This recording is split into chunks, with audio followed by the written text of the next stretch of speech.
오늘 이 시간에는 살맛 나는 세상이라는 주제로 함께 말씀을 나눠 보려고 합니다. 지금부터 제가 말씀드리는 단어들의 공통점을 한번 생각해 보시기 바랍니다. 부동산, 아파트, 영끌, 그 다음에 도시코인, 비트코인, 파이어족. 여러분들 뭔지는 어느 정도 다 아시죠? 자세히는 몰라도. 이 단어들의 공통점이라면 요즘 엄청 핫한 단어라는 것입니다. 어쩌면 이 단어들에 관련되어서 이곳에 계신 아니면 이 영상에 보시는 분들 가운데서도 쏠쏠하게 재미를 보고 계시는 분들 계실지도 모르겠습니다. 어쩌면 어젯밤에도 핸드폰을 들여다보면서 그래프를 계속해서 집중하고 계시는 분들 계실지도 모르겠습니다. 또 어떤 분들은 이런 단어들을 들으면 상대적 박탈감을 느끼시거나 이제 더 이상 참을 수는 없다, 나도 한번 이참에 좀 들어가 볼까, 이런 고민을 하고 계시는 분들도 계실지 모르겠습니다. 또 어떤 분들은 이런 것들 듣기는 많이 들었는데 에라 모르겠다, 나는 원래 살던 대로 사는 거지 라고 생각하시는 분들도 계실 것입니다. 혹시 여러분들은 이 가운데 어디에 속해 계십니까? 제가 일일이 설문조사를 하기는 어려울 것 같으니까요, 각자 답을 해보시면 좋을 것 같고요. 저는 어디에 속할까요? 이야기하면 조금 시간이 걸릴 것 같아서 궁금하신 분들은 제게 오시면 제가 말씀을 해드리겠습니다. 요즘 시대는 이런 제가 말씀드렸던 이 것들을 가지고 투자를 해서 어느 정도의 이익을 본 사람들에게 이 사람은 현명하다, 아니면 스마트하다, 이런 수식어를 붙이기도 합니다. 그에 반해서 성실하게 매일매일 일해서 한 푼 두 푼 저축해 가면서 살아가는 사람들에 대해서는 좀 고지식하지 않은가? 아니면 시대에 뒤떨어진 사람, 어쩌면 약간 바보 같은 사람, 그런 취급을 하는 경향도 있는 것 같습니다. 이런 투자의 물결을 보면서 개인적으로는 이 상황을 어떻게 받아들여야 할까, 이것들에 대한 가치에 대해서 어떻게 판단해야 될까, 이런 생각을 해보게도 되고요. 특별히 그리스도인으로서 이런 투자들, 이런 열풍에 대해서 어떠한 개념, 어떠한 가치를 부여를 해야 될까, 이런 생각을 해보게 됩니다. 마치 10수년 전에 우리를 휩쓸었던 로또 광풍이 사실 간간히 생각이 나게도 됩니다. 오늘 우리가 함께 본 장면은 예수님께서 시험당하시는 장면입니다. 이 장면은 4권의 복음서 중에서 마태, 마가, 누가복음에 나와 있는 장면입니다. 이렇게 4권 중에 3권이나 되는 성경에서 동일하게 이 장면을 묘사하고 있다는 것은 이 장면이 예수님의 사역 가운데서 상당히 중요한 의미를 가지고 있다는 것을 반증하고 있습니다. 또한 이 장면이 우리에게도 어떤 우리 삶에서의 중요한 의미를 내포하고 있다는 뜻이기도 합니다. 그래서 오늘 이 시간에는 예수님께서 받은 이 시험에 대해서, 이 시험의 의미가 무엇인지, 그리고 이 시험을 예수님께서는 어떻게 통과를 하셨는지를 생각해 보면서 예수님과 같은 시험을 당하는 우리는 어떻게 살아가야 할 것인가, 어떠한 의미가 있는 것인가에 대해서 생각을 해보려고 합니다. 마태복음 4장 1절부터 보면 예수님께서는 그분의 공개적인 사역을 시작하시기에 앞서서 먼저 광야로 나가셔서 40일간 금식 기도를 하십니다. 여러분들은 어떠신지 모르겠는데요, 저는 좀 말랐잖아요. 그래서 그런지 몰라도요, 저는 한 끼만 안 먹어도 일단 일의 능률이 현저하게 떨어집니다. 그리고 의욕과 기력도 현저하게 떨어지는 것을 느끼게 됩니다. 이런 제가 2끼, 3끼를 금식을 하게 되면 완전히 비실비실하면서 힘없이 돌아다니곤 합니다. 그래서 저는 웬만하면 밥때를 놓치지 않고 꼬박꼬박 밥을 먹으려고 하는데요, 어쩌면 그래서 제가 살이 안 찌는지도 모르겠습니다. 어쨌든 그런데 예수님은 40일이나 금식을 하셨다고 합니다. 혹시 여기 계시는 분들 중에 40일 금식해 보신 분들 계십니까? 네, 거의 40일을 해본 분들은 손에 꼽기 때문에 40일이 끝나고 나면 어떠한 기분인지는 상상에 맡길 수밖에 없는데요. 하루 이틀만 금식을 해도 몸에 힘이 쭉 빠지고 안사가 귀찮아지는 것을 보면 40일을 금식을 하고 나면 아마 손가락 하나 까딱하고 싶은 생각이 들지 않을 것 같습니다. 그리고 누가 돌을 가지고 떡을 만들어 먹으라고 하기 전에도 이미 돌덩이가 떡덩이처럼 보일 것도 같습니다. 그런데 문제가 있습니다. 예수님께서 금식하신 곳이 어디라고 했죠? 광야입니다. 네. 내가 대답할 시간을 제가 드렸어야 되는데, 네, 광야죠. 예수님께서 금식하신 곳이 광야라는 의미는 누군가가 예수님에게 음식을 싸다 주지 않는 한 예수님이 음식을 드시기 위해서 최소한 몇 시간, 어쩌면 하루길 이상을 걸으셔야 한다는 의미이기도 합니다. 그런 예수님 앞에 사단 마귀가 나타나서 이렇게 유혹을 합니다. 우리 3절 말씀을 다 같이 읽어보도록 합니다. 시작. 시험하는 자가 예수께 나와서 이르되 내가 만일 하나님의 아들이거든 명하여 이 돌들로 떡덩이가 되게 하라. 자, 이제 예수님께서는 금식을 마치셨습니다. 금식은 마쳤지만 이제 뭔가를 먹으려 하면 또 몇 시간을 걸으셔야 했습니다. 그런 예수님 앞에 떡덩이를 가지고 반대네요. 떡덩이를 가지고 돌덩이를 가지고 떡덩이, 즉 먹을거리를 좀 만들어서 요기 좀 하고 그러고서는 일상으로 복귀하면 어떻겠냐는 이 사단의 유혹은 인간 예수님에게 있어서는 상당한 유혹거리가 되었을 것입니다. 솔직히 떡을 가지고 돌을 가지고 떡을 만든다고 한들 그것이 윤리적으로 무슨 문제가 있겠습니까? 누구에게 피해를 끼치는 것도 아니고요. 4,000명, 5,000명 이상을 먹을 것을 또 만들어 주셨던 분이 예수님이잖아요. 근데 예수님 본인을 위해서 뭔가를 만들어서 먹고 기력을 차려서 다시 돌아간다고 한들 그것이 얼마나 큰 문제가 되겠습니까?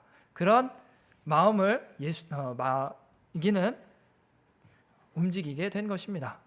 그 다음으로 마귀가 한 시험은 예수님을 성전 꼭대기로 데리고 가서 그곳에서 뛰어내리라고 하는 것입니다. 성경에 보니까 예수님께서 하나님의 아들이신데 하나님의 아들이신 예수님께서 성전에서 뛰어내리게 되면 하나님께서 그 아들을 보호하기 위해서 천사들을 보내서 죽지 않게 받아주실 것이라는 이 부분을 가지고 마귀가 예수님께 제안을 하는 것입니다. 예루살렘이라는 곳이 어떠한 곳입니까? 예루살렘은 이스라엘에서 가장 번화한 지역 중에 하나입니다. 그리고 그 중에서도 성전 앞이라고 한다면 종교심, 신앙심이 투철한 사람들이 모이는 곳이 바로 이 성전 앞입니다. 이곳에서 예수님을 보호하는 천사들을 사람들이 보았다고 생각을 해보십시오. 그렇게 되면 어떤 일이 벌어질까요? 예수님은 3년 동안 뺑뺑이 도실 일이 없으셨을 것입니다. 말귀 제대로 못 알아듣는 이 제자들을 데리고 입씨름할 필요도 없고요. 깜도 안 되는 인간들이 예수님께 와서 자기네들이 뭔가 되는 듯이 으스대면서 예수님 앞에 이런저런 질문을 하고 예수님을 비방하는 사람들을 볼 필요도 없었을 것이고요. 그 사람들과 입씨름을 할 필요도 없었을 것입니다.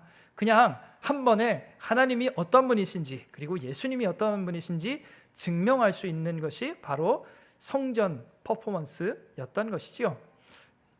사단은 그것을 해보라는 것입니다. 세 번째입니다. 이번에는 사단이 예수님을 높은 산으로 데리고 가서 세상을 보여줍니다. 그러면서 말하기를 나에게 한 번만 절하면 내가 당신에게 이 세상을 모두 드리겠습니다 라고 딜을 하는 것입니다. 예수님께서 이 땅 가운데 오신 이유가 무엇입니까?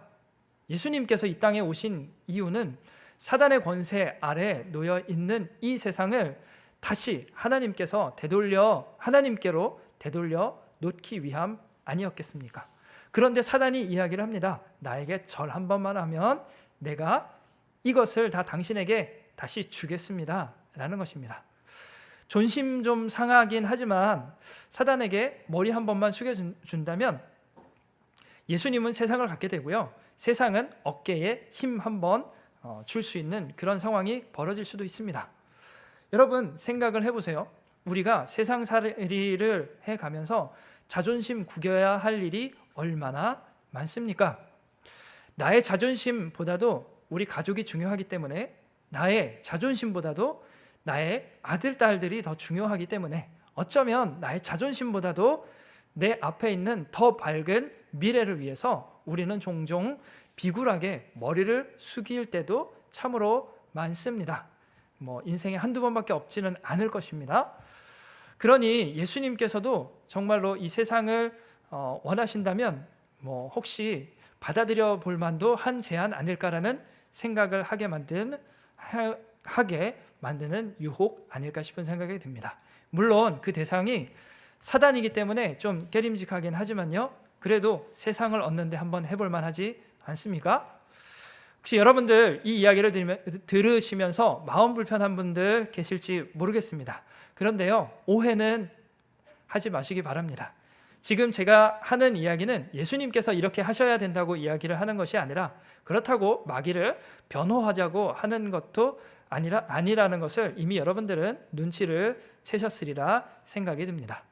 자, 이제 제가 말씀을 드렸던 이 세 가지 유혹의 공통점이 무엇인지 한번 생각해 보지 않으시겠습니까? 자, 사단이 예수님에게 했던 이 세 가지 시험, 세 가지 유혹의 공통점이라고 한다면, 능력이 있는데 굳이 어려운 길을 택할 필요가 뭐가 있느냐는 겁니다. 능력이 있는데 쉬운 길로, 편한 길로 가면 더 좋은 것 아니겠느냐라는 것입니다. 돌아가지 말자는 것입니다. 인간이라면 누구나 이왕이면 좀 더 쉽고 편한 길, 빠른 길을 가고 싶어 합니다. 예수님도 우리와 똑같은 100% 인간성을 가진 분이셨습니다. 그런 의미에서 예수님도 사실 이 유혹에 대해서 자유로울 수는 없으셨을 것입니다. 그런데 여러분, 이 유혹을 당하는 예수님은 사실 이 유혹을 한 번만 당했을까라는 생각을 해보게 됩니다. 왜냐하면 예수님은 인간이시기 때문이죠. 우리 성경을 한 구절 보려고 하는데요,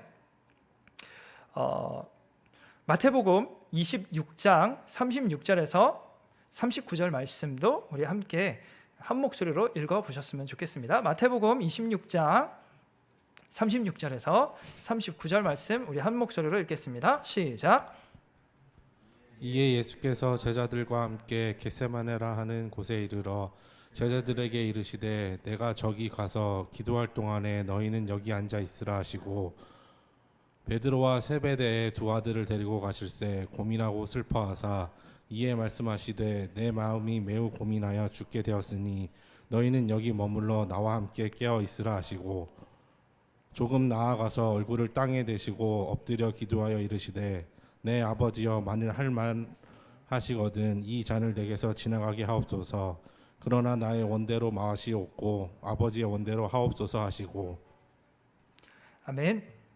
자, 십자가를 지시기 직전 예수님의 마음 속에는 이제 내가 십자가의 길을 마지막으로 가야 하는구나 라는 마음과 함께, 그래도 이 잔을 혹시 옮겨 주실 수는 없는가 라는 두 가지 마음이 공존했던 것 같습니다. 즉, 십자가의 길을 가야 하긴 하는데 이 십자가라는 것이 참 무거운 짐이구나, 혹시 이 무거운 짐을 좀 줄여볼 수는 없을까라는 유혹이 예수님의 마음 가운데 있었던 것입니다. 그런데 이 유혹이 생각보다 상당히 크게 다가왔던 듯합니다. 하나님의 아들인 예수님조차도 이 갈등이 너무나도 커서 본인의 사랑하는 제자들 3명을 데리고 겟세마네로 동행을 하십니다. 그리고 제자들에게 부탁을 합니다. 내 마음이 너무나도 어려우니까 너희도 내 마음을 위해서 내가 마음을 지킬 수 있도록 함께 기도를 해주지 않겠느냐라고 중보 요청을 하는 것입니다. 사실 예수님께서는 사단마귀의 시험을 이기셨음에도 불구하고 또다시 유혹 가운데 들어와 있습니다. 그런데 여러분들 생각을 해보십시오. 제가 앞에서도 말씀드렸던 것처럼 예수님은 100% 신이시면서 100% 인간이셨습니다. 그 이야기는 우리가 겪는 모든 마음의 갈등들을 예수님께서도 동일하게 경험하셨다는 것입니다. 예수님 안에서도 예수님이 태어나셨을 때부터 이런 마음들이 있으셨을 것 같다는 생각을 해봅니다. 내가 나의 능력을 통해서 조금 더 편안한 삶, 그리고 삶의 안위를 위해서 이 능력을 사용해 보면 어떨까라는 욕망들, 또한 하나님이라는 대단한 지인을 두고 있으니 그 지인 찬스를 사용해서 조금 더 일을 쉽게 해보고 싶은 욕망들, 또한 예수님께서 달성하시고자 하는 그 목적을 위해서 적당히 타협하고 싶어 하는 그 욕망들, 그리고 어떤 목적을 달성하기 위해서 수단과 방법은 적당히 패스해도 되지 않을까라는 그런 생각들, 우리도 가지고 있는 생각 아닙니까? 그런데 인간이신 예수님도 인간이시기 때문에 그런 유혹들, 시험들을 경험할 수밖에 없으셨다는 것입니다. 그리고 그 유혹과 시험들, 그 갈등은 예수님이 태어나셨을 때부터 예수님이 십자가를 지시고 돌아가신 후에 무덤 속에 들어가기 직전까지 예수님을 괴롭히셨을 것입니다. 그리고 오늘 우리가 함께 보았던 이 마귀의 시험은 그 중에서 한 번 마귀가 예수님의 인간적인 약점을 그냥 파고들었을 뿐인 것입니다. 이 이야기를 다시 한번 생각해 보면 예수님도 평생토록 각종 유혹, 그 중에서도 쉬운 길, 빠른 길, 편안한 길을 가고 싶은 그 유혹과 싸우셨다는 것, 그리고 그것처럼 우리 역시 끊임없이 쉬운 길을, 그리고 편안한 길을 선택하고자 하는 그 유혹이 우리와 함께 하고 있다는 사실을 우리가 기억을 해야 할 것입니다. 그렇다면 예수님께서는 이 상황에서 어떻게 행동을 하셨을까요? 이 상황에서 왜 이 쉬운 길을 거부를 하셨을까요? 혹시 이것이 마귀가 시험했기 때문에 예수님께서 거절한 것일까요? 그렇지는 않습니다. 아마도 제자들이 예수님에게 쉬운 길을 권하셨어도, 아니면 예수님의 가장 친한 친구들, 아니면 정말로 신뢰할 만한 그런 지인이 이런 제안을 하셨더라도 예수님께서는 단호하게 거절을 하셨을 것입니다. 왜일까요? 그것은 이 쉬운 길, 이 편한 길이 하나님의 뜻과 반대되는 방향으로 움직이게 만들었기 때문입니다. 돌을 떡으로 만들어 먹으라는 이 이야기에 예수님은 하나님의 뜻이 생각이 났습니다. 삶을 움직이는 원동력은 음식뿐만이 아니라 말씀이라는 그 하나님의 말씀, 또한 하나님을 시험하지 말라는 하나님의 말씀, 하나님 외에는 그 누구도 경배하지 말고 섬기지 말라고 하셨던 그 하나님의 뜻, 예수님께서는 그것을 아셨기에 마귀의 시험을 단호하게 거절하셨을 수 있었던 것입니다. 또한 예수님이 가셔야 하는 길은 그 어떤 길도 아니고 십자가를 지고 피를 흘려야만 하는 것이, 그래서 그 피로 온 인류를 구원하셔야 하는 것이 하나님의 뜻이었다는 것을 아셨기 때문에 예수님께서는 결국 십자가의 길을 선택을 하신 것입니다. 말씀을 정리하려고 합니다. 자, 우리가 본 말씀을 통해서 예수님의 시험이 어떠한 종류의 시험이었는지 우리는 보았습니다. 예수님이 경험했던 시험은 쉽고 편한 길을 가라는 것입니다.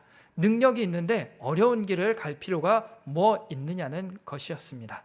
그에 대해서 예수님께서는 그 길이 하나님의 뜻과 반하는 이상 갈 수 없다고 단호하게 거절을 하십니다. 또한 이런 유혹과 시험은 한 번만 통과하면 더 이상 경험하지 않는 것이 아님을 우리가 또한 보았습니다. 이렇게 쉽고 편한 길로 가고자 하는 이 마음은, 이 유혹은 우리가 삶을 다하는 그때까지 우리를 괴롭히게 될 것입니다. 그리고 이 유혹을 이기는 방법은 예수님의 방법과 동일합니다. 바로 하나님의 뜻과 부합하는가, 하나님의 뜻과 부합하지 않는가를 보고 그 길이 하나님의 뜻과 반하는 길이라면 우리는 그것이 아무리 쉽고 편한 길, 넓은 길이라도 그 길을 가면 안 됩니다. 그런데 문제가 하나가 있습니다. 그 문제가 무엇이냐면 우리가 선택을 할 때마다 하나님 앞에 물어보기도 힘들 뿐더러 하나님께서 우리가 물어본다고 그때그때 대답해 주시지도 않는다는 것입니다. 그렇다고 해서 우리가 어떤 케이스에 대해서 하나님은 어떻게 말씀하시는가 하고 성경책을 뒤져본다고 할지라도 성경책은 백과사전이 아니다 보니까 이것을 가나다 순으로 다 정리해 두고 있지를 않습니다. 그러다 보니까 우리 앞에 있는 쉬운 길, 우리 앞에 있는 편안한 길이 하나님의 뜻과 합한 길인지 아닌지를 우리가 판단하기가 어려운 때도 참 많습니다. 게다가 요즘 사회가 점점점 더 복잡해지고 변화가 빨라지지 않습니까? 판단 기준이 점점 더 모호해지는 상황을 우리는 경험하고 있습니다. 혹시 여러분들 가운데서 지금도 내가 영끌 투자를 해서 인생의 대박을 한번 누려봤으면 좋겠다 이런 생각을 하고 계시는 분들 계십니까? 나도 어떤 지인 하나가 있어서 내 인생길을 좀 더 밝혀줬으면 좋겠다. 그 찬스를 사용할 수 있는 지인이 있었으면 좋겠다. 아니면 나도 정말로 친구 중에 공무원이나 공기업 다니는 사람이 있어서 그 친구가 좋은 개발 정보 하나만 물어다 줬으면 참 좋겠다. 이런 생각 드는 분 계시지 않습니까? 좀 늦었다고 생각이 들긴 하지만 그래도 더 늦기 전에 비트코인 하나 사볼까? 아니면 유명한 그림에라도 투자를 한번 해볼까? 아니면 유명 스타가 신었던 신발이라도 어떻게 한번 좀 득템하기 위해서 여러 수집 경로들을 한번 서칭을 해봐야 되는가? 이런 생각하고 계시는 분들 계시지 않으십니까? 그런 생각에 대해서 탓할 생각은 없지만요. 그래도 우리 조금 더 우리 욕심을 버리는 것이 어떨까 싶습니다. 매일매일 우리를 찾아오는 어떤 박탈감들, 비교의식들 그런 거 좀 버려보면 어떨까요? 남들보다 쓸 수 있는 카드 한도가 좀 준다고 해도 그냥 만족을 해보면 어떨까요?